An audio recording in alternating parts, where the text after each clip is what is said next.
sumokėti. Nu, o dabar dar va dviračiais garsėjo, vefais garsėjo, nu visko garsėjo Ryga, visada garsėjo Ryga. Ir va tokie va dar yra seniai, va kur tuščios vietos, dar jos užsistatys be abejo, ir tarpe jų va išlikę tie senieji medinukai, nu. Tai kaip jų nemylėti, juos reikia ypatinguoju būdu mylėti, kadangi niekada jų niekas nebepastatys tokių jau. Tai gerai, kad išlaiko. O dabar raudonų plytų arba rausvoji. Mat, įveskim tokį terminą, rausvoji bažnyčia. Kad čia raudonų, rausvoji, prancūziškai. Ir jau visas po truputėlį pastatai gyvenamieji namai, čia visur gyvenamieji namai, bet pasižiūrėkit, jau atsiranda irgi architektūriniai elementai, jau tai angokrašiai, tai išlindimai, tai balkonėliai, tai palaikymai balkonėlių, su skulptūrėlėm, su figūrėlėm, va tokio dekoro elementų. Ir net pastačius naują namą raudonų plytų, žiūrėkit kairėje, ir taip panaudotas dekoras, primenant, kad čia taip turi būti. Čia taip turi būti.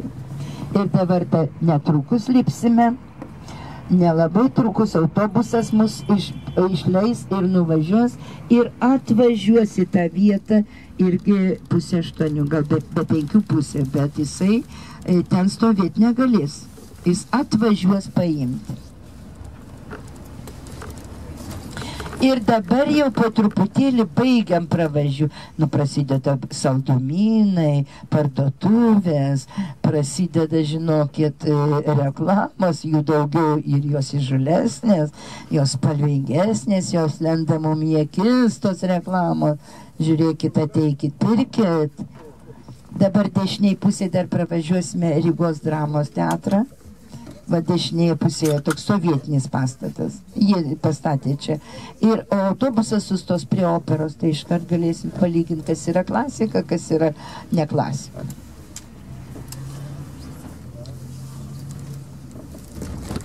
Dabar dešiniai pusėje dar kartelį dramos teatras. Ir Brivibas jie, dešiniai pusėje, va dabar matom. Dailės teatras, matot? Dramos teatras. Nu, scena, foje, be abejo, ten visa kita, kas reikalinga.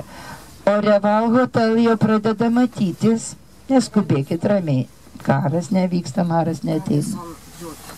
Neskubėkit, nes dar suklysim, ką nors padarysim, ne taip. Ir